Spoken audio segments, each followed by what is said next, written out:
આજે અમે ફ્રેન્ડની વાડીએ ચૂલા ઉપર મસ્ત એવું વાડીએ બનતું શાક બનાવ્યું હતું, મિક્સ શાક ને રોટલા, જે તમારી સાથે હું રેસીપી શેર કરું. ચૂલા ઉપર તપેલું મૂકી દીધું છે, એની અંદર આપણે તેલ ગરમ મૂકવાનું છે. તેલનું પ્રમાણ થોડુંક વ્યવસ્થિત રાખવાનું. અને પહેલાં આપણે સાથે ખાવા માટેના મરચાં તળી લેશું. તો અત્યારે મેં લાલ લીલા મરચાં લીધા છે, એમાં કાપા કરીને લીધા છે અને એને આપણે સરસ તળી લેવાના છે. મરચાં આપણા સરસ તળાઈ ગયા છે એટલે એને કાઢી લેવાના છે ને એની ઉપર આપણે મીઠું, જે તમે છાંટતા હોય ધાણા જીરું મીઠું, એ છાંટી દેવાનું. ત્યાર પછી હવે આપણે શાકનો વઘાર કરીશું. તો શાકનો વઘાર કરવા માટે આપણે તેલની અંદર પહેલાં ખડા મસાલા લેવાના છે. તો ખડા મસાલાની અંદર આપણે તમાલપત્ર અને મેં સૂકા લાલ મરચાં લીધા છે. અત્યારે વધારે ક્વોન્ટિટીમાં બને છે એટલે કોઈ માપથી નથી કરવાનું, બધું અંદાજે જ હોય છે. તો મેં 4-5 મરચાં અને 2-3 તમાલપત્ર લીધા છે. આ બેવની ફ્લેવર આમાં બહુ સરસ આવે છે. કોઈ વધારાના ગરમ મસાલા કે આપણે નથી એડ કરવાના. તમને ગમતા હોય તો તમે ખડા મસાલા, તજ, લવિંગ, બાદિયા એવું એડ કરી શકો છો. હવે આની અંદર મેં 1.5 ચમચી જેટલું રાઈ અને 1.5 ચમચી જેટલું જીરું લીધું છે. જો રાઈ જીરું પણ મસ્ત ફૂટવા માંડ્યું છે. હવે આની અંદર આપણે હિંગ લેવાની છે. 1 નાની ચમચી જેટલી હિંગ લેવાની છે અત્યારે. જો હવે આની અંદર આપણે પહેલાં જે આદુ લસણની પેસ્ટ છે, જે મેં 1 ચમચો જેટલી લીધી છે, આમાં મેં 1 ગાંઠિયો લસણનું અને મોટું 25 ગ્રામ જેટલું આદું લીધું છે, જેને આ રીતે વાટી અધકચરું જ લીધું છે.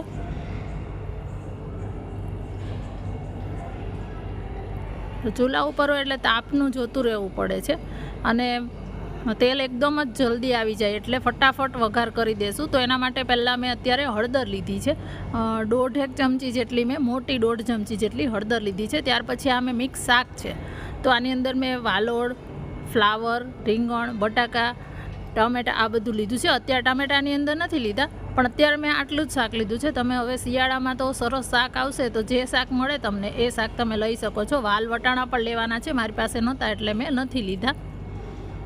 અને આ બધું જ છે પાણીથી એને સમારી અને ધોઈ લીધું છે. ને અત્યારે મેં મોટા 1 સરખા ટુકડામાં લીધું છે. તમે નાના પણ કરી શકો.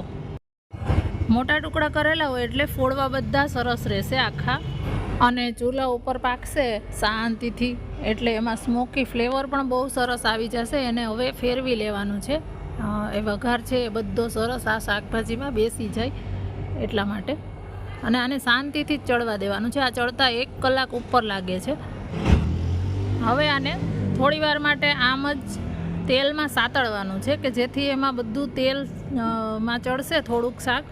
પછી આની અંદર આપણે લિક્વિડ એડ કરવાનું છે. જો અત્યારે તમે જોઈ શકો છો સાઈડમાંથી પણ તેલ સરસ એમાં દેખાય છે. અને એની અંદર આપણે મીઠું લેવાનું છે સ્વાદ પ્રમાણે. આખા શાકના ભાગનું મીઠું અત્યારે જ લઈ લેવાનું છે. અને મસાલા બધા અત્યારે કરશું. કોરા મસાલા છે એ જો અત્યારે હવે મેં ધાણા જીરું પાવડર લીધું છે. તો લગભગ મેં 1.5 ચમચો જેવું ધાણા જીરું પાવડર લીધું છે. અત્યારે મેં અંદાજે જ બધું લીધું છે. અને લાલ મરચું તો તમને તીખાશ તમને ગમે એ પ્રમાણે તમે લઈ શકો છો. તો લાલ મરચું પણ મેં એ જ રીતે 1 મોટો ચમચો જેટલું લાલ મરચું લીધું છે. જે કલરવાળું પણ કાશ્મીરી સાથે મિક્સ જ છે એટલે કલર પણ એનો બહુ મસ્ત આવશે. હવે બધું આ સરસ હલાવી નાખવાનું છે. હવે આ મસાલા છે એ બળે નહીં એ માટે પહેલાં એને સરસ તેલમાં શાક સાથે મિક્સ કરી લેવાના છે. જો તેલમાં મસાલા કરવાથી એનો કલર તો બહુ જ સરસ આવે છે. અને આની અંદર જે સ્મોકી ઇફેક્ટ તો આવવાની જ છે, એ જ આ શાકનો સાચો સ્વાદ છે. અને આમાં તેલ તમને ઓછું લાગે અત્યારે તો તમારે ઉપરથી થોડું એડ કરી શકો છો તમે. હવે આને ધીમા તાપે થોડીક વાર માટે એમનેમ જ તેલમાં ચડવા દેવાનું છે. જો આપણું તેલ છે એકદમ સરસ આ શાક છે એ પાકવા માંડ્યો છે.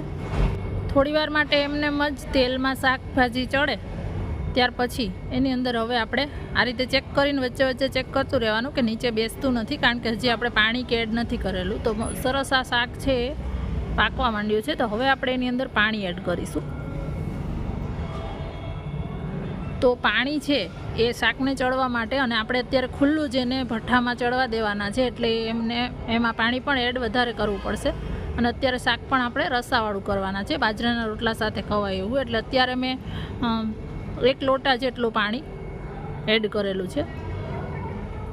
જો આ રીતે પાણી એડ કરી અને વચ્ચે વચ્ચે જરૂર લાગે તો પાણી એડ કરતું જવાનું અને એને હલાવતું જવાનું, નીચે ચેક કરતું જવાનું અને ધીમા તાપે એને સરસ ચડવા દેવાનું, જ્યાં સુધી આ બધું વેજીટેબલ્સ છે એ ચડી ના જાય ત્યાં સુધી. કારણ કે આપણે અત્યારે મોટા ફોડવા રાખેલા છે એટલા માટે.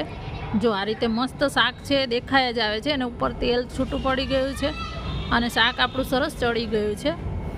તો હવે આપણે આની અંદર 3 મોટા ટામેટાં છે જેને આ રીતે બારીક કટ કરી લીધેલા છે અને ટામેટાં છે એ આપણે આની અંદર એડ કરી દેવાના છે.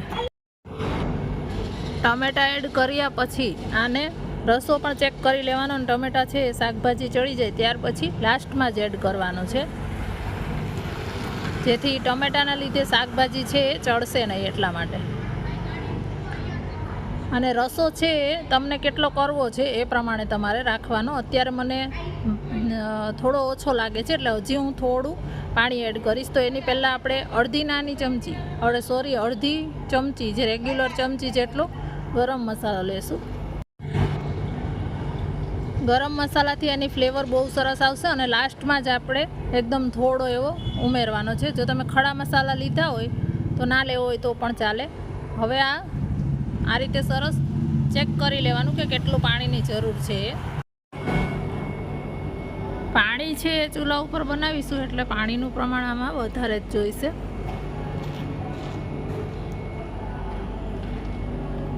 ફરીથી મેં અત્યારે પાણી એડ કરી દીધું છે અને એને હવે ચેક કરું છું. ચમચાથી મદદથી એને થોડું મેશ કરી લેવાનું. જે મોટા ફોડવા છે એ જો શાક આપણું સરસ ચડીને તૈયાર થઈ ગયું છે. લાસ્ટમાં એની અંદર ઉપરથી થોડી કોથમીર એડ કરી દઈશું.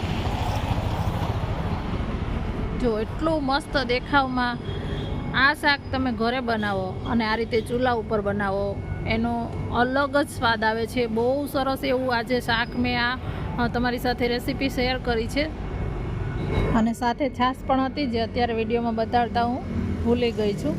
તો મારા હસબન્ડ એને ટેસ્ટ કરીને બતાડશે, જેને કાઠિયાવાડી અને દેશી રેસીપી બહુ જ ભાવે છે. એમાંય ચૂલાનું બનાવેલું છે એટલે એમને બહુ જ ગમ્યું હતું. બધાને ટેસ્ટ બહુ ભાવ્યો. તમને જો ગમ્યું હોય રેસીપી તો એક લાઈક કરજો. ચેનલને સબસ્ક્રાઈબ ના કરી હોય તો કરી દેજો.